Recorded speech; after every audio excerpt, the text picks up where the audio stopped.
भुजबळ साहेब. सन्माननीय अध्यक्ष महोदय, आज आपल्या महाराष्ट्र सरकारच्या वतीनं आणि संपूर्ण सभागृहाच्या सहमतीनं भारतीय गणराज्याच्या 75व्या वर्षानिमित्त भारताच्या संविधानाची गौरवशाली अमृत महोत्सवी वाटचाल हा विषय आपल्या सभागृहासमोर चर्चेकरता ठेवलेला आहे. अध्यक्ष महोदय, मी माझ्या भाषणाला सुरुवात करण्यापूर्वीच ही स्वातंत्र्य लक्ष्मी आज आपल्या घराघरामध्ये जी प्रसन्न मुद्रेनं वावरते किंवा ही स्वातंत्र्य लक्ष्मी प्रसन्न होण्याकरता म्हणून अनेकांनी आपल्या प्राणांची आहुती दिली. अनेकांनी ज्या वयामध्ये आपल्या प्रेयसीच्या हातून गळ्यामध्ये वरमाला घालून घ्यायची, ज्या वयामध्ये बहिणीनं भावाच्या हातामध्ये राखी बांधायची, ज्या वयामध्ये आईच्या मावशीच्या कुशीमध्ये ज्यांनी बागडायचं हुंदडायचं, त्या वयामध्ये अध्यक्ष महोदय या मातीला हात लावला. या मातीला हात लावून ती माती कपाळाला लावली, वंदे मातरम म्हणाले आणि हा देश स्वतंत्र होण्याकरता म्हणून हसत हसत जे फासावर गेले. ज्या अनेक राष्ट्रपुरुषांनी, ज्या अनेक लढवय्यांनी, ज्या अनेक देशभक्तांनी, ज्या अनेक राष्ट्रभक्तांनी आपल्या संसारावर तुळशी पात्र वाहिली, ज्यांनी आपल्या आयुष्याच्या समिधा या स्वातंत्र्य संग्रामाच्या होमकुंडामध्ये अर्पण केल्या, त्या सर्वांना पहिल्यांदा मी नतमस्तक होतो. त्या सर्वांना मी पहिल्यांदा नमन करतो. आणि ज्यांच्यामुळे आज या स्वतंत्र भारतामध्ये, स्वतंत्र हिंदुस्थानामध्ये एक स्वतंत्र नागरिक म्हणून ज्या घटनेच्या बळावर मी आज माझ्या आयुष्याचं मार्गक्रमण करतोय, त्या विषयाला अध्यक्ष महोदय मी सुरुवात करतो. अध्यक्ष महोदय, हा घटना, हा विषय एवढा सामान्य आणि सहज आणि सोपा नाही. अध्यक्ष महोदय, ही घटना म्हणजे नेमकं काय? अध्यक्ष महोदय, या घटनेने जसे आम्हाला आमचे अधिकार दिले तशी आम्हाला आमची कर्तव्य सुद्धा सांगितली. अध्यक्ष महोदय, ही घटना सहजासहजी या ठिकाणी आपल्या हातामध्ये आली नाही. अध्यक्ष महोदय, ही घटना जवळजवळ 2 वर्ष 18 महिने आणि 17 दिवस ही घटना निर्माण होण्याकरता म्हणून 2 वर्ष 18 महिने आणि 17 वर्ष अध्यक्ष महोदय या ठिकाणी ही घटना निर्माण करण्याकरता लागले. अध्यक्ष महोदय, ही घटना ज्यांनी लिहिली त्या डॉक्टर बाबासाहेब आंबेडकरांना तर मी अभिवादन करतोच. अध्यक्ष महोदय, पण या घटनेवर जी चर्चा आपली होतीये, ज्या विधिमंडळामध्ये आपण चर्चा करतो आहोत, त्या विधिमंडळाचा इतिहास सुद्धा या निमित्तानं थोडाफार अध्यक्ष महोदय मला मांडावा असं वाटतं. त्या विधिमंडळाचा इतिहास हा जवळजवळ 40 वर्षापूर्वीचा हा इतिहास आहे. अध्यक्ष महोदय, 1935 साली ज्या वेळेला हे विधिमंडळ अस्तित्वात आलं, त्या वेळेपासून या ठिकाणी या विधिमंडळामध्ये अनेक प्रकारच्या अनेक चर्चा झालेल्या आहेत आणि अनेक चर्चा ह्या दर्जेदार झालेल्या आहेत. अनेक चर्चा ह्या खूप मोठ्या उद्बोधक झालेल्या आहेत आणि अनेक चर्चा करणारी मोठमोठी माणसं सुद्धा या सभागृहानं पाहिलेली आहेत, या सभागृहानं अनुभवलेली आहेत. अध्यक्ष महोदय, आणि म्हणून जी घटना आहे त्या घटनेवर बोलण्यापूर्वी मी सुरुवातीलाच माझा नम्र असा माझा भाव मी या ठिकाणी व्यक्त करतो. काय तुझे उपकार पांडुरंगा, सांगो मी या जगा माझी आता, जतन हे माझे करुणी संचित, दिले अवचित आणून या. पांडुरंगाला काय म्हणतोय पांडुरंगाचा भक्त, हे पांडुरंगा तुझे माझ्यावर उपकार आहेत, हे जगाला मी सांगू तरी कसे. तू आजपर्यंत माझे पूर्व पुण्याचे संचित जतन करून ठेवले आणि अवचित माझ्या हातात आणून दिले. अध्यक्ष महोदय, या घटनेबद्दल देखील माझी भावना तीच आहे. ज्याप्रमाणे संविधान देऊन डॉक्टर बाबासाहेब आंबेडकर यांनी देशावर आणि माझ्यावर केलेले उपकार मी कोणत्या शब्दामध्ये सांगू, कारण मज पामराकडे तेवढे शब्द सुद्धा नाहीत. एवढी ही अध्यक्ष महोदय घटना महान आहे. ही घटना एवढी महान आहे. अध्यक्ष महोदय, अध्यक्ष महोदय, ज्या वेळेला देशाला स्वातंत्र्य मिळायचं ठरलं, आज आपण हा संविधान दिन, आज आपण हा प्रजासत्ताक दिन 26 नोव्हेंबर का मानतो अध्यक्ष महोदय? तर ज्या वेळेला घटना समितीची पहिली बैठक, घटना समितीची रचना 26 नोव्हेंबर 1946 साली झाली, तो दिवस सुद्धा 26 नोव्हेंबर होता. आणि 26 नोव्हेंबर 1950 साली, 26 नोव्हेंबर 1949 साली ज्या वेळेला आपण ही घटना स्वीकारली, ती तारीख सुद्धा 26 नोव्हेंबर होती. आणि ज्या अर्थी खऱ्या अर्थानं प्रजासत्ताक दिन म्हणून, प्रजेचं राज्य म्हणून, प्रजेचा देश म्हणून काम करण्याचं खऱ्या अर्थानं प्रजासत्ताक राष्ट्र म्हणून आपण मान्य केलं, तो दिवस सुद्धा 26 नोव्हेंबर 1950 होता. आणि म्हणून या घटनेमध्ये 26 नोव्हेंबर हाच दिवस सातत्यानं का येतो, त्याची ही 3 मूळ कारण मी या ठिकाणी सांगितली अध्यक्ष महोदय. 3 मूळ कारण सांगितली अध्यक्ष महोदय. ही घटना डॉक्टर बाबासाहेब आंबेडकरांनी लिहिली, परंतु ही घटना डॉक्टर बाबासाहेब आंबेडकरांनी लिहिली याबद्दल काही दुमत असण्याचं कारण नाही अध्यक्ष महोदय. पण ही ज्या वेळेला घटना लिहिली त्यावेळेला जवळजवळ आपल्याकडे 22 वेगवेगळ्या समित्या स्थापन झाल्या अध्यक्ष महोदय. 22 वेगवेगळ्या समित्या स्थापन झाल्या आणि त्या 22 समित्यांचे वेगवेगळे अध्यक्ष महोदय, वेगवेगळे अध्यक्ष होते. आणि त्यातला मसुदा समिती, घटना मसुदा समिती जी आहे, ही मसुदा समिती अत्यंत महत्वाची होती. आणि त्या समितीचे अध्यक्ष हे भारतरत्न डॉक्टर बाबासाहेब आंबेडकर हे होते. अध्यक्ष महोदय, ज्या वेळेला ही घटना समितीची स्थापना झाली, ज्या वेळेला या मसुदा समितीची स्थापना झाली, त्यावेळेला आपल्याकडे कमी माणसं नव्हती अध्यक्ष महोदय. एक विद्वान अशा प्रकारची माणसं होती. जवळजवळ त्यावेळेला या देशामध्ये आणि घटना निर्मितीमध्ये आणि या 22 समित्यांमध्ये 100 लोक, थोडे तोडके नाही. आज आम्हाला आमची डिग्री काय ती माहित नाही, परंतु 100 लोक अध्यक्ष महोदय त्या संविधान समितीच्या पहिल्या सभेमध्ये बॅरिस्टर असलेले, IAS असलेले 100 लोक हे त्या घटना समितीच्या पहिल्या मीटिंग मध्ये होते अध्यक्ष महोदय. पहिल्या मीटिंग मध्ये होते. आणि पहिल्या मीटिंग मध्ये अध्यक्ष महोदय त्यावेळेला असलेले हे 100 लोक हे IAS अधिकारी होते. आणि म्हणून त्यावेळेला आता 2 वर्ष आणि 18 महिने ह्या लोकांनी दिवस रात्र काम केलं आणि ही घटना आपल्या हातामध्ये आणून दिली. आणि त्या घटनेच्या जीवावरच आपण जगतो अध्यक्ष महोदय. त्यावेळेला ICS होते. IAS मी काय म्हणालो? Indian civil service. हो, म्हणजे ICS मी काय म्हणालो? आपण IAS म्हणाले. ठीक आहे, ICS म्हणजे बॅरिस्टर होते त्यांना ICS म्हणायचे. ठीक आहे, करेक्शन करून घेऊया आपण, काय हरकत नाही. आणि म्हणून ते ICS लोक होते अध्यक्ष महोदय. त्या ICS लोकांमध्ये कोण घटना समितीचा अध्यक्ष करायचा अध्यक्ष महोदय म्हणून सांगितलं. आणि मग वेगवेगळ्या प्रकारची चर्चा झाली अध्यक्ष महोदय. आणि त्यावेळेला त्या चर्चेमध्ये असं झालं की म्हणून सगळ्या हे घटना समिती 100 पैकी मसुदा तयार करायला कोणी तयार नव्हतं त्या समितीचा अध्यक्ष व्हायला. कोणीही तयार नव्हतं. शेवटी सगळ्या त्या लोकांच्या चर्चेमध्ये ठरलं की ब्रिटिश संविधान तज्ञ विलियम वावर जेनिंग यांना निमंत्रित करा म्हणून सांगितलं. आपल्या देशातल्या माणसाला ही घटना समिती किंवा घटना समितीचा मसुदा किंवा घटना लिहिणं जमणार नाही.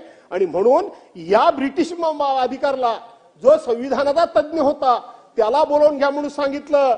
आणि अध्यक्ष महोदय, पंडित जवाहरलाल नेहरू यांची बहीण आपल्याला माहित आहेत, विजयालक्ष्मी पंडित, ह्या त्यावेळेला जैनींना भेटल्या सुद्धा. त्यांनी त्यांची भेट घेतली. पण त्यावेळेला हे ब्रिटिश अधिकारी काय म्हणाले ते अध्यक्ष महोदय अत्यंत महत्वाचं आहे. अध्यक्ष महोदय, त्यांनी सांगितलं की आज डॉक्टर बाबासाहेब आंबेडकर हे तुमच्यासारखा एक विद्वान माणूस असताना तुम्ही मला कशाला भेटताय? तुम्हाला जर अध्यक्षच करायचं असेल तर डॉक्टर बाबासाहेब आंबेडकरांना तुम्ही अध्यक्ष करा, हे एका इंग्रज माणसानं सांगितलं. आणि त्या 100च्या 100 लोकांनी एक मतानं अध्यक्ष महोदय डॉक्टर बाबासाहेब आंबेडकरांची त्या ठिकाणी निवड केली, घटना समितीचे अध्यक्ष म्हणून निवड केली. अध्यक्ष महोदय, या घटना समितीमध्ये किंवा या आपल्या राज्याच्या घटनेमध्ये जवळजवळ 60 देशांच्या घटनेचा अंतर्भाव अध्यक्ष महोदय. 60 देशाच्या घटनांचा अंतर्भाव आहे. ही घटना सजासजी अशी सहज उचलली आणि काहीतरी 4 अक्षरं लिहिली अशा प्रकारची घटना नाही अध्यक्ष महोदय. या घटनेमध्ये 60 देशांचा घटनांचा अभ्यास केला डॉक्टर बाबासाहेब आंबेडकरांनी. आणि 60 देशांच्या घटनांचा अभ्यास केल्यानंतर खऱ्या अर्थानं त्याचा अर्थ जो आहे तो ह्या घटनेमध्ये आहे. आणि म्हणून आज जगामधल्या आपल्या पूर्वीचे अनेक देश स्वतंत्र झाले, अनेक देशांनी लोकशाही स्वीकारली, पण तरी सुद्धा जगामध्ये सर्वोच्च अशा प्रकारची घटना ही आपली भारतीय राज्य घटना आहे अशा पद्धतीचा उल्लेख केला जातो। त्याचं कारण या ठिकाणी अध्यक्ष महोदय हे सगळे लोक होते। अध्यक्ष महोदय 22 समितीच्या घटनांच्या 22 वेगवेगळ्या ज्या समित्या होत्या त्याचे अध्यक्ष स्वतः डॉक्टर काही बाबासाहेब आंबेडकर होते। डॉक्टर राजेंद्र प्रसाद जे संपूर्ण पहिल्यांदा घटना समितीचे संपूर्ण संविधान समितीचे अध्यक्ष झाले ते डॉक्टर राजेंद्र प्रसाद झाले। पहिले राष्ट्रपती आपले झाले ते डॉक्टर राजेंद्र प्रसाद झाले। मिस्टर राव यांनी सुद्धा पहिला मसुदा तयार केला। अशा पद्धतीने या सगळ्यांचं याच्यामध्ये योगदान आहे। पंडित जवाहरलाल नेहरू काही समित्यांचे अध्यक्ष होते, सरदार वल्लभभाई पटेल काही समित्यांचे अध्यक्ष होते, राजेंद्र प्रसाद काही समित्यांचे अध्यक्ष होते, जे.बी. कृष्णा कृपलानी हे काही होते, एस.सी. मुखर्जी हे सुद्धा त्या ठिकाणी काही घटना समितीचे वेगवेगळ्या समित्यांचे त्या ठिकाणी अध्यक्ष होते। अध्यक्ष महोदय मला आपल्याला सांगितलं पाहिजे की ज्या वेळेला ही घटना तयार झाली, ही घटना तयार झाल्यानंतर त्या ठिकाणी ही घटना ज्या वेळेला राष्ट्राला अर्पण करण्याची वेळ आली अध्यक्ष महोदय, आपण कोणावरही कितीही काही टीका करू अध्यक्ष महोदय, परंतु वस्तुस्थितीपासून आपल्याला दूर जाता येणार नाही। कारण ही घटना ज्या वेळेला तिथं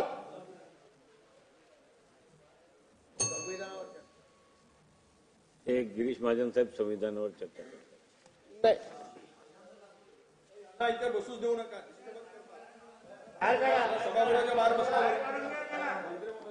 अध्यक्ष महोदय मी घटना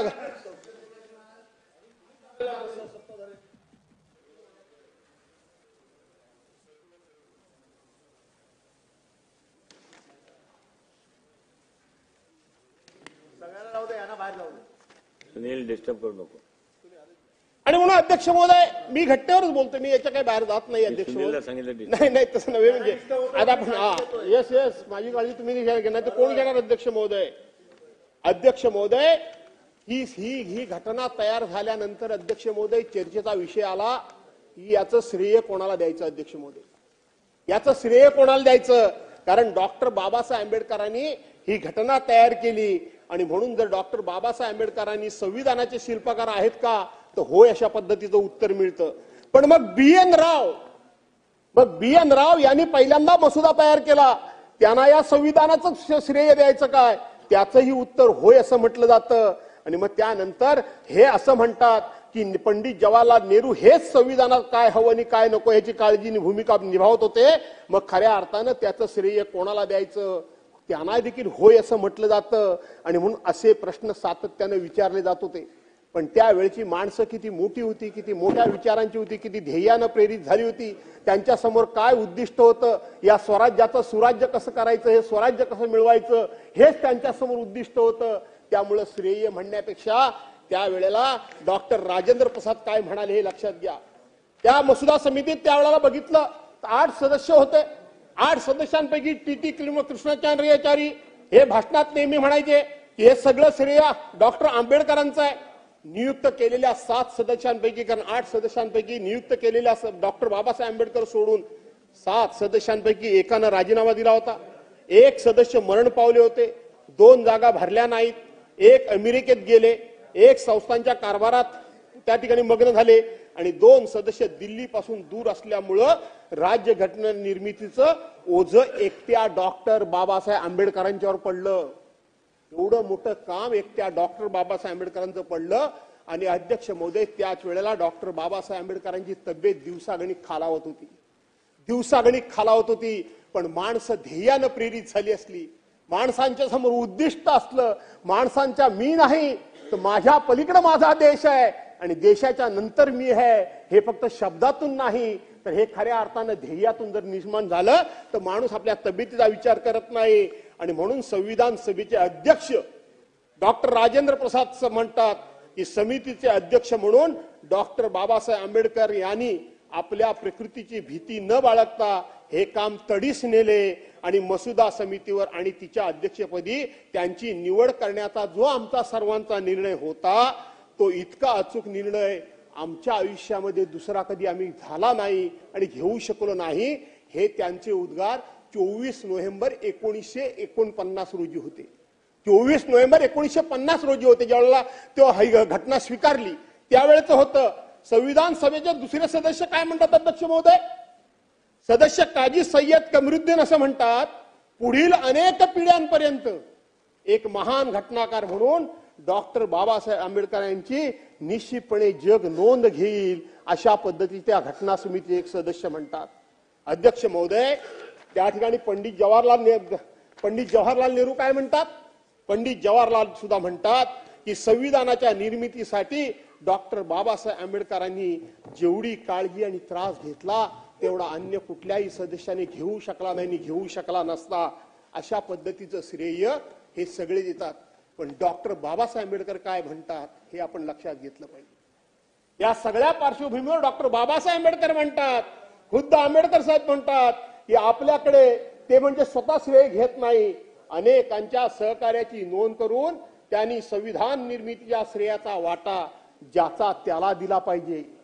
25 नोव्हेंबर 1949च्या संविधान सभेतील अखेरच्या भाषणामध्ये डॉक्टर बाबासाहेब आंबेडकर म्हणतात की भारताच्या संविधान निर्मितीने मला दिलेले जाणारे श्रेय खरोखरच माझे एकट्याचे नाही, त्याला त्याचा भाग हा संविधान सभेचे संविधान विषयक सल्लागार BN राव यांना जातो. SN मुखर्जी आणि त्यांच्या सचिवालयातील कर्मचाऱ्यांनी घेतलेल्या सहकार्याबद्दल याच भाषणात ते कृतज्ञता व्यक्त करतात. आणि संविधान सभेमध्ये अन्य पक्षाचे लोक असले तरी आपण डॉक्टर बाबासाहेब आंबेडकर आणि काँग्रेसचं नेहमीच भांडण सांगतो. डॉक्टर बाबासाहेब आंबेडकरांचं आणि काँग्रेसचं भांडण हे तात्विक होतं. पण डॉक्टर बाबासाहेब आंबेडकरांनी घटना समितीच्या शेवटच्या बैठकीमध्ये काढलेले उद्गार हे सुद्धा आपण सर्वांनी ऐकले पाहिजेत. काय म्हणतात डॉक्टर बाबासाहेब आंबेडकर?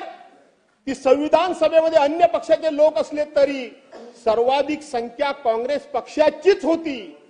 काँग्रेसने ठरवले असते, काँग्रेस जे ठरवेल ते बहुमताने होणार हे निश्चित होते. डॉक्टर बाबासाहेब आंबेडकरांचे कडवे विरोधक होते तरी देखील आपल्या अखेरच्या भाषणात ते म्हणतात, काँग्रेस पक्षानं संविधान सभेतील संभाव्य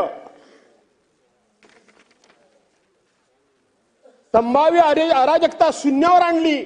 घटनेच्या प्रत्येक कलमाचा प्रवास इच्छित दिशेने कसा होईल, प्रत्येक सूचनेचं भवितव्य अखेरीस कोणते घडेल याची खात्री मसुदा समितीस काँग्रेसच्या शिस्तीमुळे येऊ शकली. म्हणून संविधानाची नौका निर्विघ्नपणे पार पाडण्याचा श्रेयाचा मान हा काँग्रेस पक्षाला आग्रहाने दिला जावा असं डॉक्टर बाबासाहेब आंबेडकर म्हणाले. काय नम्रता होती या लोकांच्यात? ज्या सर्वांनी त्या ठिकाणी डॉक्टर राजेंद्र प्रसाद यांनी नाही ते कसं आहे की तुम्ही भास्करराव चांगलं बोलताय, तुम्ही राजकारण सोडून बोलताय, तुम्ही बोला. आपण केवळ संविधानाविषयीवर बोलतायत, बोला. आपण चांगलं बोलतायत,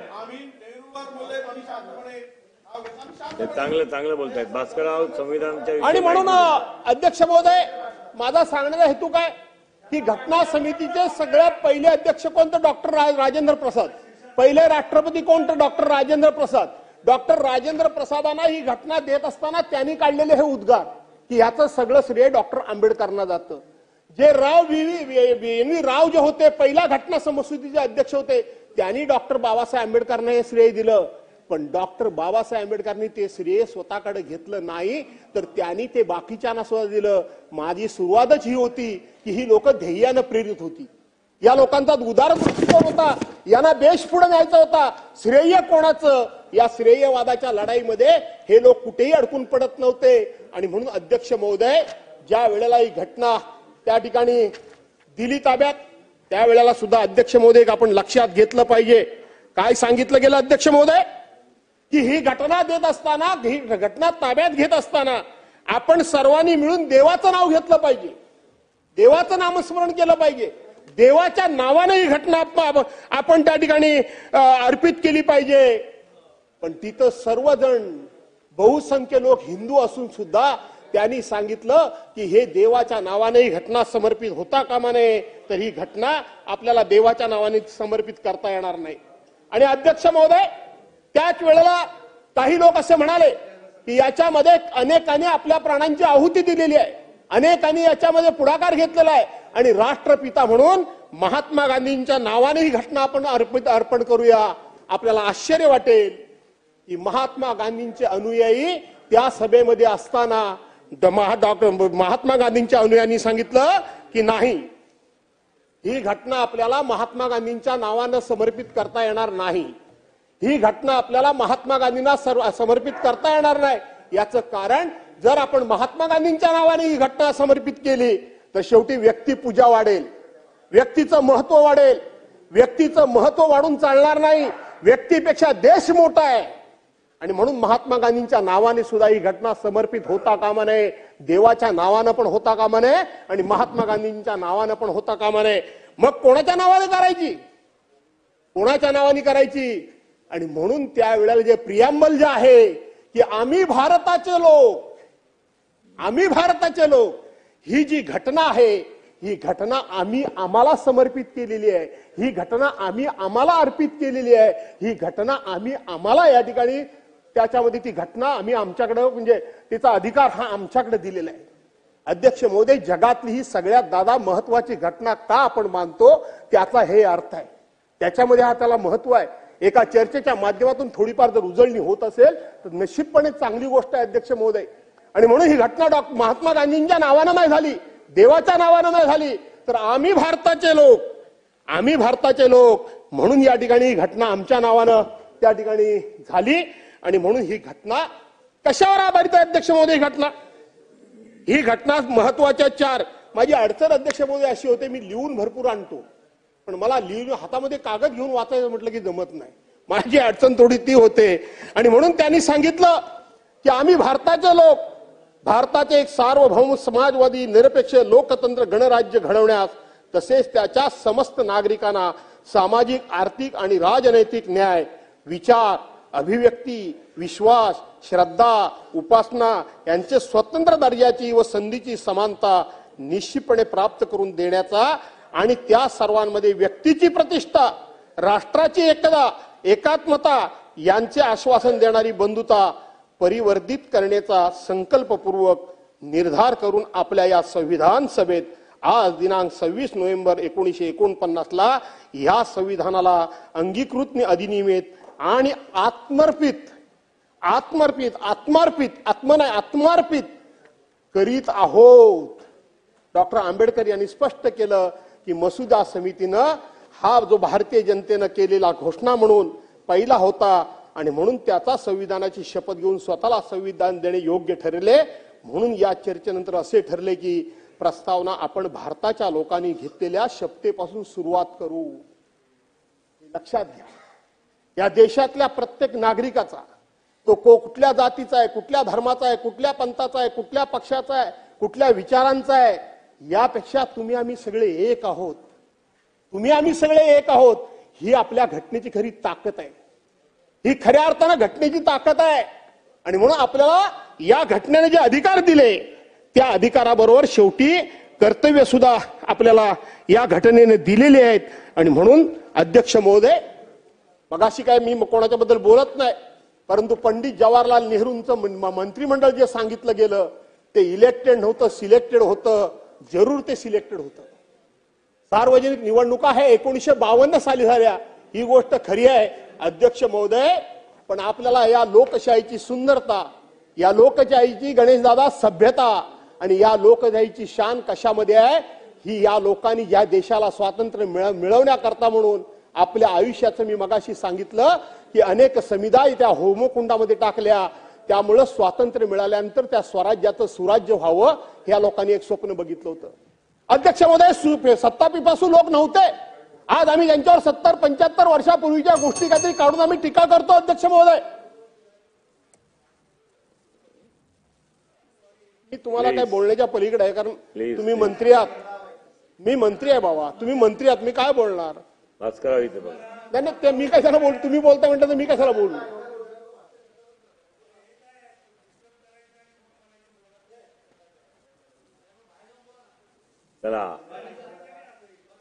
चला प्लीज शांतता राखा सगळे.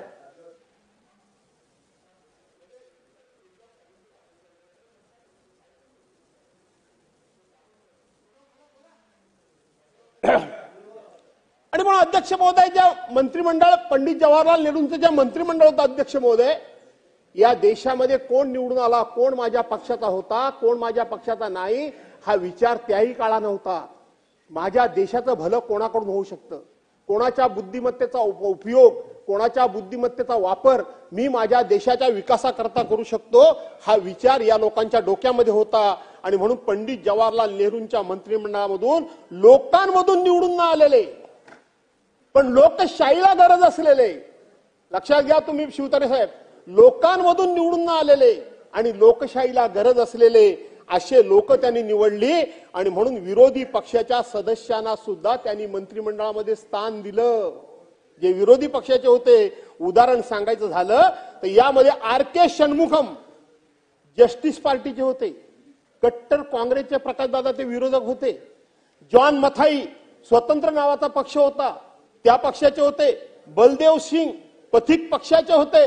आणि काही मंडळी टीका करतात त्यांच्याकरता म्हणून मी सांगत नाही, परंतु तुमच्या माहिती करता सांगतो, श्यामा प्रसाद मुखर्जी हे संघाचे होते, जनसंघाचे होते. तेव्हा काही भारतीय जनता पार्टी दादा नव्हता, तुम्हाला माहिती आहे. त्या श्यामा प्रसाद मुखर्जींना सुद्धा पंडित जवाहरलाल नेहरूंनी आपल्या मंत्रिमंडळामध्ये घेतलं होतं. का तर हे विरोधी पक्षात असले तरी हरकत नाही, पण यांच्या बुद्धिमत्तेचा, यांच्या अभ्यासाचा वापर हा राज्याच्या देशाच्या उन्नतीकरता केला पाहिजे, हा मोठा विचार घेऊन ही मंडळी पुढे गेली होती. अध्यक्ष महोदय, ही मंडळी पुढे गेली होती. आज आमच्याकडे अचानकपणे 76 लाख मतं वाढतात कुठून, त्याचा पत्ता लागत नाही, त्याचा पत्ता लागत नाही. विरोधी पक्षाचा माणूस मगाशी माननीय मुख्यमंत्री महोदय म्हणाले, माननीय मुख्यमंत्री महोदय की संख्येनं तुम्ही कमी आहात की जास्त आहात याचा विचार करू नका आज. आणि त्यांनी भुजबळ साहेबांचं उदाहरण दिलं. त्यावेळेला भुजबळ साहेब एकटे होते, एका बाजूला दुसऱ्या बाजूला बॅनरचं टोक धरला माणूस नव्हता, पण ते त्यांच्या विरोधात तुटून पडत होते, ज्यांच्या विरोधात बोलत होते, ज्यांच्यावर आरोप करत होते, त्यांच्याकडे सभ्यता होती. भुजबळ साहेब त्यांच्याकडे सौजन्य होतं. ते विरोधी माणसाचा माणूस आरोप करतोय, बोलतोय, म्हणून त्याचा माईक बंद कर, त्याला बोलण्यापासून परावृत्त कर, त्याला बोलू देऊ नका, त्याला संख्येच्या बळावर त्याला डॉमिनेट करा. ही सभ्यता लोकशाहीमध्ये नव्हती. सभ्यता ही होती की भुजबळ जरी साहेब एकटे असले तरी ते बोलू द्या, तो नाहीरे वर्गाचा आवाज आहे, तो लोकशाहीमधल्या दुसऱ्या वर्गाचा आवाज आहे. आणि म्हणून तो आवाज भुजबळांचा नाही तर तो नाहीरे वर्गाचा आहे. तो आवाज दाबण्याची प्रवृत्ती त्या काळात नव्हती, तो आवाज हा नाहीरे वर्गाचा आवाज आहे. आणि म्हणून लोकशाहीला हेच अपेक्षित आहे. एवढंच मी या ठिकाणी सांगतो. तसं सांगायला गेलं तर या अनुषंगाने बऱ्याच गोष्टी मी बोलणार होतो, पण इतकं चांगलं तुम्ही करता म्हणून मी काही बोलत नाही. अध्यक्ष महोदय, पहिल्या सार्वत्रिक निवडणुका ह्या 1952 साली झाल्या. अध्यक्ष महोदय, 1952 साली झाल्या. आणि 1953 जून 1953 मध्ये BBC साठी डॉक्टर बाबासाहेब आंबेडकरांनी दिलेली एक मुलाखत आहे. एडन क्रॉली नावाच्या एका BBCच्या प्रतिनिधीला दिलेली मुलाखत अत्यंत बोलकी आहे. ही माझ्यासारख्या तरुणांनी, तुमच्यासारख्या तरुणांनी हे कुठेतरी समजून घेतली पाहिजे, वाचन करून घेतलं पाहिजे. दादा, आपण काय करतो? शिवजयंती येऊ द्या, आंबेडकर जयंती येऊ द्या, सावरकर जयंती येऊ द्या, टिळक जयंती येऊ द्या, गांधी जयंती येऊ द्या, फोटो ठेवतो, हार घालतो, जयंत्या साजऱ्या करतो. पण त्या जयंत्या त्यांच्या साजऱ्या करण्याकरता म्हणून त्यांना अधिकार कसा प्राप्त झाला हा इतिहास कधी आपण बघत नाही, आपण कधी वाचत नाही. आपण आपल्या पक्षाच्या माणसाचा उदो करतो आणि समोरच्या माणसाची फक्त टिंगल टवाळी करतो. या टिंगल टवाळीतून काही हाताला लागत नाही. अध्यक्ष महोदय, काही लागत नाही. आमच्यावर संस्कार झालेत, ते आम्ही विरोधी पक्षाचा असू दे, नाही तर माझ्या किती कट्टर दुश्मनाचं वक्तव्य असू दे, मला ऐकलं पाहिजे. मी त्याच्या सभेत नाही गेलो हरकत नाही, बाहेरून कुठून तरी ऐकलं पाहिजे. तो नेमका काय मांडतो अध्यक्ष महोदय ते ऐकण्याने काही कमीपणा होत नाही. कदाचित जर माझ्यामध्ये काही चूक असेल तर ती सुधारण्याकरता म्हणून संधी मिळते, आपल्याला उपयोग होतो. हा विचार आपण सातत्याने केला. काय म्हणाले डॉक्टर बाबासाहेब आंबेडकर? डॉक्टर बाबासाहेब आंबेडकरांनी सांगितलं की समाज व्यवस्था, संसदीय लोकशाही ही विसंगत आहे. त्यांनी तेव्हा सांगितलं की आपली जी समाज व्यवस्था आहे ती आणि आपली स्थापन झालेली लोकशाही आहे ही विसंगत आहे. आपली समाज व्यवस्था ही जातीपातीवर आधारित आहे. आपली समाज व्यवस्था ही नात्या गोत्यावर आधारित आहे. आपण आपलं ते बाळा आणि दुसऱ्याचं कार्ट म्हणतो. आणि म्हणून जर अशीच जर दृष्टिकोन आपण ठेवला तर लोकशाही या देशामध्ये नांदणं आणि लोकशाही वाढणं हे फार धोक्याचं आहे, असं तेव्हा त्यांनी सांगितलं.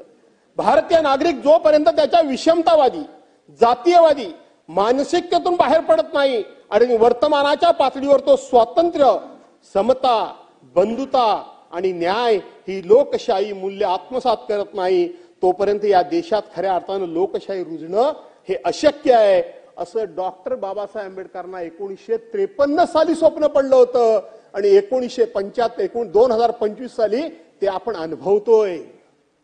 आपण मान्य करू अगर न करू मला माहित नाही, पण आपण ते अनुभवतोय. हे कोणा व्यक्तीबद्दल, कोणा पक्षाबद्दल, कोणा पंथाबद्दल हे नाहीये, बसा ना, कोणाबद्दल नाहीये, हे सर्वांबद्दल आहे आणि म्हणून ते आपण अनुभवतोय. डॉक्टर 17 डिसेंबर 1946 साली संविधान सभेचं कामकाज सुरू झाल्यानंतर 9व्या दिवशी त्यांचं पहिलं भाषण झालं. त्यात ते म्हणतात, आज आपण राजकीय, सामाजिक, आर्थिकदृष्ट्या विभागलेले आहोत याची मला जाणीव आहे. राजकीय दृष्ट्या, सामाजिक दृष्ट्या आपण विभागलेले आहोत. आपण एक दुसऱ्याच्या विरुद्ध लढणाऱ्या छावण्यांचे समूह आहोत. आपण एक दुसऱ्याच्या विरुद्ध लढणाऱ्या छावण्यांचे समूह आहोत. आणि मी त्याच्या पुढे जाऊन असंही सांगेन की बहुतांशी एका छावणीचा मी देखील एक नेता आहे. डॉक्टर बाबासाहेब आंबेडकर म्हणतात की तुम्ही फक्त त्या छावणीचे नेते आहेत, नाही, मी सुद्धा एका छावणीचा नेता आहे. परंतु हे सर्व खरं असलं तरी मला पूर्ण खात्री आहे, अनुकूल काळ परिस्थिती निर्माण केल्यास जगातील कोणतीही शक्ती या देशाला एक होण्यापासून प्रवृत्त करू शकणार नाही.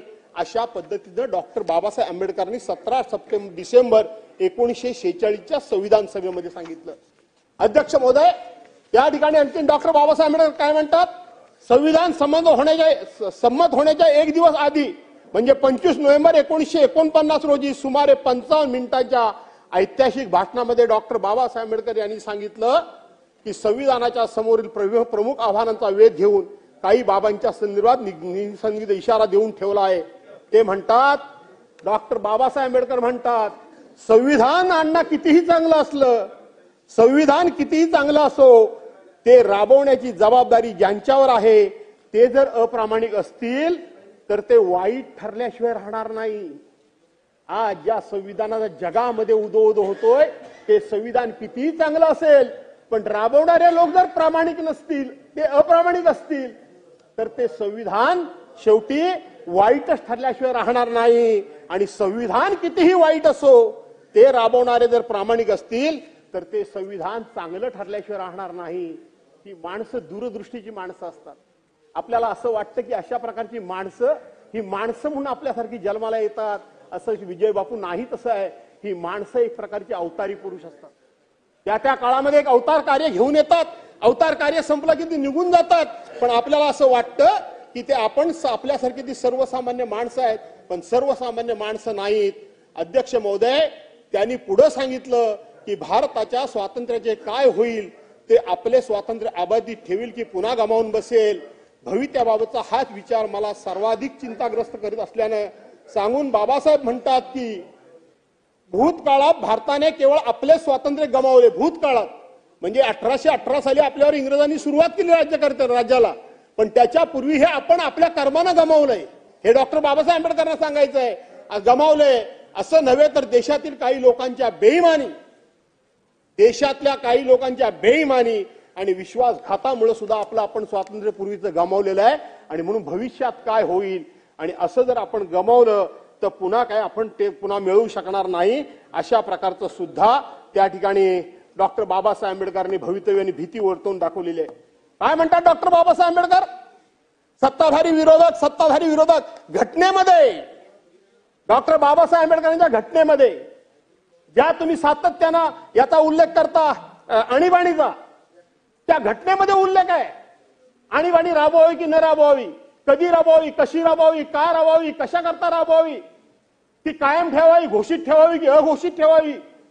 इंदिरा गांधींनी ती घोषित ठेवली होती, पुन्हा त्यांनी निवडणुका घेतल्या आणि निवडणुकीला सामोरे गेले. ती घटनेमध्ये तरतूद आणि म्हणून ते सामोरे गेले.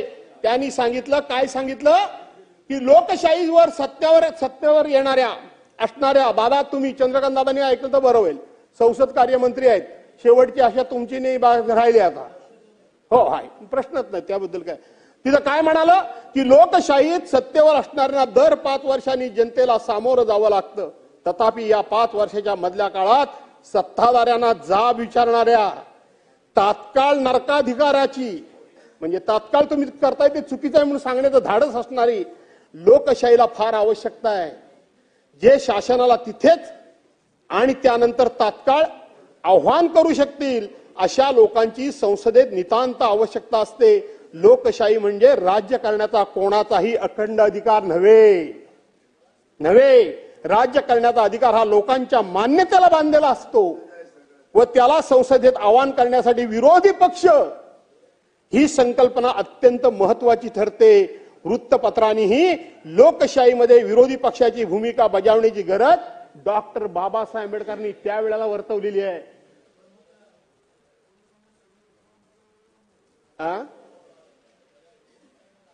हा ते झालंच ना, ते आणीबाणीचं ते तर अर्थच आहे, घटनेतच आहे, ते घटनेतच आहे.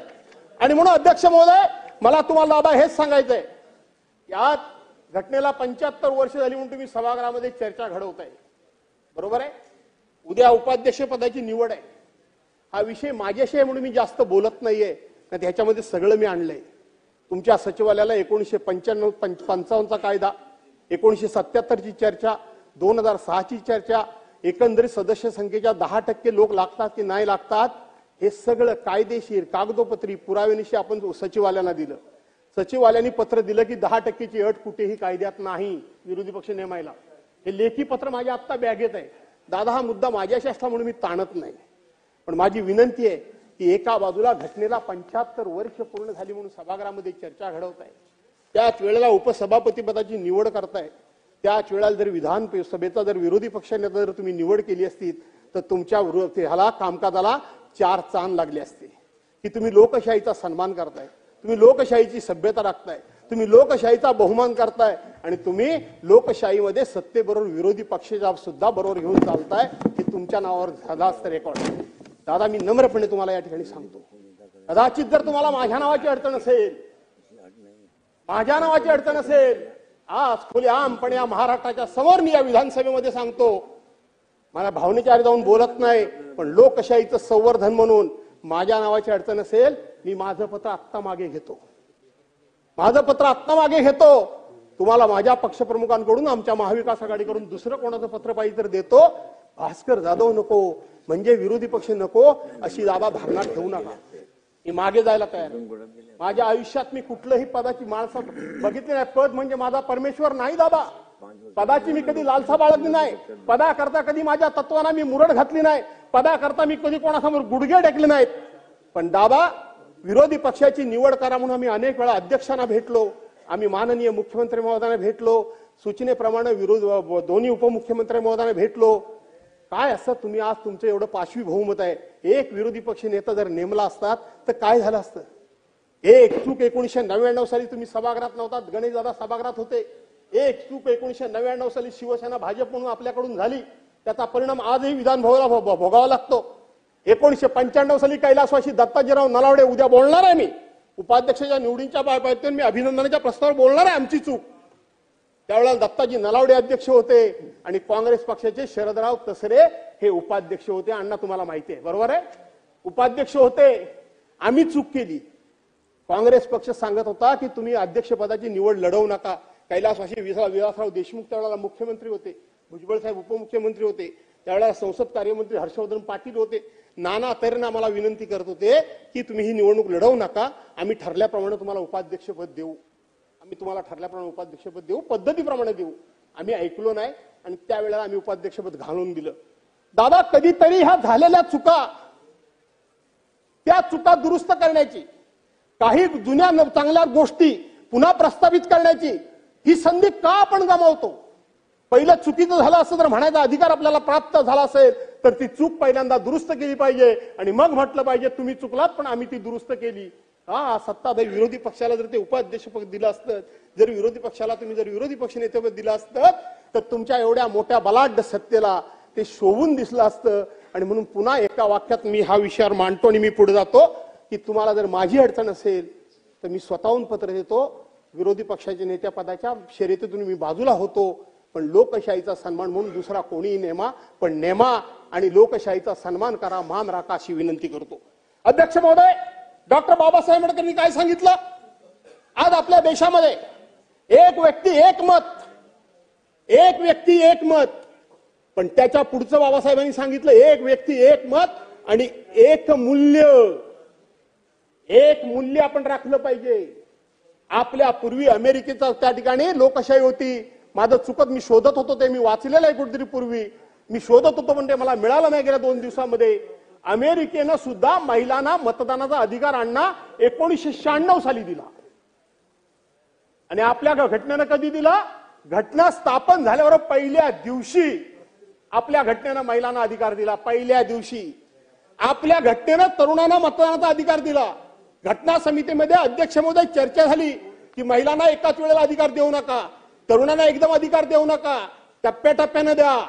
त्यावेळेला डॉक्टर बाबासाहेब आंबेडकरांनी काय सांगितलं ते वाक्य अतिशय महत्वाचं आहे. त्यांनी असं सांगितलं की कदाचित लोकांच्या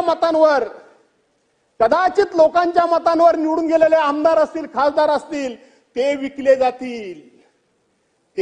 जातील. पण ज्या महिला तुम्ही अशिक्षित म्हणता, जे तरुण तुम्ही सुशिक्षित नाही असं म्हणता, अजूनही आपल्या देशामध्ये सुशिक्षित लोकांची संख्या कमी आहे ते सांगता, मी त्यांना अधिकार देतोय. कदाचित आमदार, खासदार, मंत्र्यांच्या हातामध्ये माझी घटना, माझी लोकशाही, माझं संविधान सुरक्षित नसेल, पण ज्यांना लिहिता वाचता येत नाही त्यांना मी अधिकार दिला.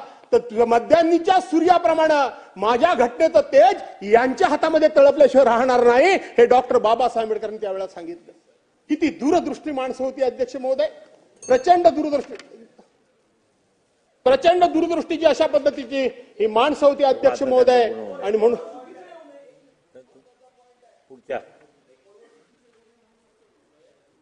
अमेरिकेने महिलांना मतदानाचा अधिकार हा 1920 साली दिला. एवढंच.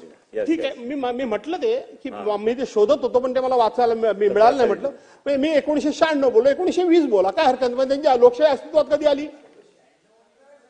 अरे दादा, त्यांची लोकशाही 17व्या शतकात आली. मुद्दा बरोबर आहे. साल चुकलं ना माझं, साल चुकलं. करेक्ट आहे. ओके.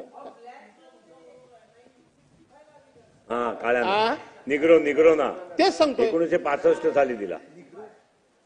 हा, काळ्या लोकांना वादामध्ये ते ठीक आहे, काय हरकत नाही. 1900 माझा हे करा, 20 करा, चांगलं केलं तुम्ही, मला दुरुस्त केलं.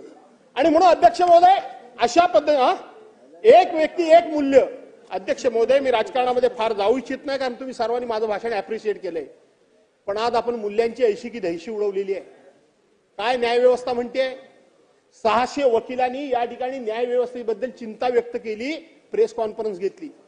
या देशाला स्वातंत्र्य मिळाल्यापासून सुप्रीम कोर्टाचे सगळे जज एकत्र येतात आणि सुप्रीम कोर्टाच्या न्यायव्यवस्थेबद्दल चिंता व्यक्त करतात. जज आम्ही राज्यकर्ते त्यांच्यामध्ये हस्तक्षेप करतो म्हणतात ते म्हणतात. अध्यक्ष महोदय, या ठिकाणी न्यायव्यवस्थेची ही अवस्था आहे. निवडणूक आयोग ही स्वायत्त व्यवस्था आहे. अध्यक्ष महोदय, आज निवडणूक आयोगाची स्वायत्त व्यवस्था आहे. आपण अनेक प्रकारचा दोष देऊ. यापूर्वी अध्यक्ष महोदय निवडणूक लागली की आपण म्हणायचं झोपडवाटीत तुम्ही पैसे वाटता, मटण देता, दारू देता आणि गरिबाची मतं तुम्ही मटणावर आणि दारूवर विकत घेता आणि त्यांना फसवता बोलायचे. आज 10 वर्ष त्याची चर्चा होते, आज त्याची चर्चा होत नाही. आज चर्चा होते ईव्हीएमची, आज चर्चा होते वेगवेगळ्या प्रकारचं फ्रॉड केल्याची. आज एकदा निवडणुकी मतदानाची पेटी बंद झाली की बंद झाल्यानंतर आता काळजी करायचं कारण नाही, आपलं भवितव्य बंद झालंय, पण ते उघडीपर्यंत त्यामध्ये काय गडबड झाली असेल ही कोणाला सांगता येत नाही. हे एक मूल्य आहे. एक व्यक्ती एक मत एक मूल्य. हे मूल्य अध्यक्ष महोदय, पक्ष आमचा फुटला, सगळं फुटलं, काय जाऊ द्या, काय हरकत नाही, पण लोकशाहीला हे अपेक्षित नाही. 3-3 वर्ष अशा पद्धतीनं पक्ष फुटल्यानंतर त्याच्या संदर्भातला निकालच कोर्टामध्ये लागत नाही, त्याचा निकालच निवडणूक आयोगाच्या बाजूला लागत नाही, असं कधी घडू शकत नाही. कैलासवासी देशाचे माजी पंतप्रधान अटल बिहारी वाजपेयींनी आपल्याला सांगून ठेवलेलं आहे. काय सांगितलं की दुसऱ्याने हिंदीत बोलले की त्यांनी दुसऱ्याचा पक्ष फोडून जर मला तुम्ही सत्ता दिलीत तर अशा सत्तेला मी चिमट्यानं सुद्धा स्पर्श करणार नाही. त्यांनी अँटी डिफेक्शन लॉ, त्यांनी पक्षांतर्गत विरोधी कायदा तयार केला. आज त्या कायद्याची अवस्था काय अध्यक्ष महोदय, आपण विचार केला पाहिजे. आणि म्हणून अध्यक्ष महोदय, आज आपण डॉक्टर बाबासाहेब आंबेडकरांच्या घटनेनं अनेक मूल्य दिले, अधिकार आपण दिलेत. त्यांनी काही राखीव सुद्धा जागा एकदा 10 वर्षाकरता घेतल्या. आपण 7 वेळा, जवळजवळ 70 वर्ष सगळं ते चालवलेलं आहे. 7 वेळा त्याला पुन्हा मदत वाढ दिली. अध्यक्ष महोदय, आजपर्यंत 105 की 106 घटना दुरुस्ती झाल्या, 105 की 6 घटना दुरुस्ती झाल्या. पण त्याच्यामध्ये एक महत्वाचा उल्लेख आहे, तेवढा फक्त मी तुम्हाला वाचून दाखवतो. डॉक्टर बाबासाहेब आंबेडकरांच्या बाबतीत एका लेखकानं खूप चांगल्या प्रकारचं लिहिलंय अध्यक्ष महोदय. त्यांनी असं लिहिलंय, जगातील सर्वात मोठे लिखाण, जगातील सर्वात मोठ्या लोकशाहीची धारणा असणारे संविधान 75 वर्षाचे होते आहे. ही वाटचाल जरी 125 सुधारणांची असली, 125 सुधारणा झालेल्या नाहीत, झाली असली तरी सुद्धा अनेक दुरुस्त्यांनी संविधानाचे सामर्थ्य वाढवलेच आहे. दुरुस्त्या कितीही होत, अख्खे संविधानच बदलून टाकू पाहणाऱ्यांपुढे पायाभूत चौकटीचा दंडक आपल्या सर्वोच्च न्यायालयाने घालून दिल्यामुळं या ठिकाणी संविधान अबाधित राहून ते अनेक वर्ष अबाधित राहील. याचा अर्थ आपण कितीही जरी दुरुस्त्या केल्या तरी मूळ चौकट आहे, ती चौकट आपल्याला मोडता येणार नाही, हाच त्याचा अर्थ आहे अध्यक्ष महोदय. आणि म्हणून अध्यक्ष महोदय, हे आपली जे काही घटना आहे ही हस्तलिखित आहे, ही हाताने लिहिलेली आहे. 6 महिने हाताने लिहिलेली ही घटना आहे. आणि ही घटना 6 महिने लिहिणारे, मला वाटतं लिहिलेलं जे वाचता येत नाही, लिहिणारे जे सदग्रस्त आहेत त्यांचं नाव फक्त मी नंतर सांगतो, रेकॉर्डवर तेवढं घ्या. त्या सदग्रस्तांनी 6 महिने ही हस्तलिखित घटना हाताने लिहिली. आणि लिहिल्यानंतर ती लिहिण्याकरता तुम्हाला किती मानधन लागेल असं विचारलं अध्यक्ष महोदय. त्यांनी सांगितलं, मला एकही पैसा मानधन नको. त्यांनी एकही पैसा मानधन घेतलं नाही. त्यांनी मागणी फक्त एवढीच केली की प्रत्येक पानावर माझं नाव लिहिण्याची मला अनुमती द्या आणि शेवटच्या पानावर माझं मी ते आणलंय सगळं त्याच्यामध्ये, ठीक आहे. आणि म्हणून अध्या आणि शेवटी माझ्या आजोबांचं नाव शेवटच्या पानावर लिहिण्याचं मला हे द्या, बस संमती द्या. एवढीच माझी त्या ठिकाणची मेहनताना असेल, माझा हे असेल. हे अशा पद्धतीचे अनेक गोष्टी त्या ठिकाणी सांगितल्या अध्यक्ष महोदय.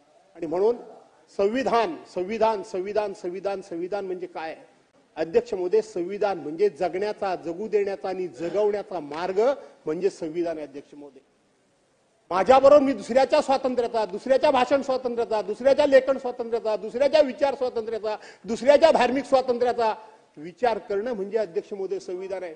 पण संविधानाने हेही सांगितलेलं आहे की प्रत्येकानं आपापले धर्म, आपापले देव घरात ठेवा, घरात ठेवा. डॉक्टर बाबासाहेब आंबेडकरांनी सांगितलं नाही की पहिला माझा देश आणि नंतर मी, नंतर माझा धर्म. आणि म्हणून या घटनेनं अतिशय उदात्त अशा प्रकारचे आपल्याला अनेक कलम, खरं तर एक एक कलमाचा अर्थ मी या ठिकाणी सांगणार होतो. सगळी कलम या निमित्तानं वाचायला मिळाली. पूर्वी कधीतरी घटना वाचली होती, त्यानंतर आपल्याकडं कोविड आला, तेव्हा त्या मधल्या काळात बरीच पुस्तकं वाचून काढली, त्याच्यात एक घटना वाचायला मिळाली. आणि या चर्चेच्या निमित्तानं त्या ठिकाणी घटना वाचायला मिळाली. आणि म्हणून एवढंच फक्त मी सांगतो जाता जाता अध्यक्ष महोदय, उच्च नीच नेणे, उच्च नीच काही, उच्च नीच नेणे काही भगवंत हो आहेत. ह्या सगळे 10 सूचना आहेत, माहिती सगळं आहे, भरपूर आहे. 10-11 त्यातले 11 कलम आहेत, ती आहेत. काही लिखित देतो, ठेवा माझं रेकॉर्डवर लिहून, आपण देतो नंतर काय असेल. आणि म्हणून उच्च नीच नेणे काही भगवंत, तिष्ठे भाव भक्ती देखोनिया. अध्यक्ष महोदय, भक्त उच्च जातीचा की नीच जातीचा हे कधी पांडुरंगानं पाहिलं नाही, भगवंतानं पाहिलं नाही. त्याची भक्ती, त्याचा भाव शुद्ध असला म्हणजे झालं. त्याचप्रमाणे संविधान लिहिताना डॉक्टर आंबेडकर यांनी कधीही समाजातला उच्च नीच, लहान मोठा, स्पृश्य अस्पृश्य अशा प्रकारचा भेदभाव न करता ही घटना ह्या देशाला म्हणजे आपण आपल्याला समर्पित केलेली आहे. त्या घटनेला पुन्हा एकदा मी वंदन करतो. आणि मगाशी सांगितल्याप्रमाणे या ठिकाणी ही घटना चिरायू हो, ही घटना चिरायू हो, हा देश अनादी कालापर्यंत स्वतंत्र राहो आणि ह्या देशाचा आदर्श आजही जगामध्ये जे घेतायत तो घेण्याकरता म्हणून आमच्याकडून देखील थोडंसं काहीतरी सत्कर्म आमच्या हातून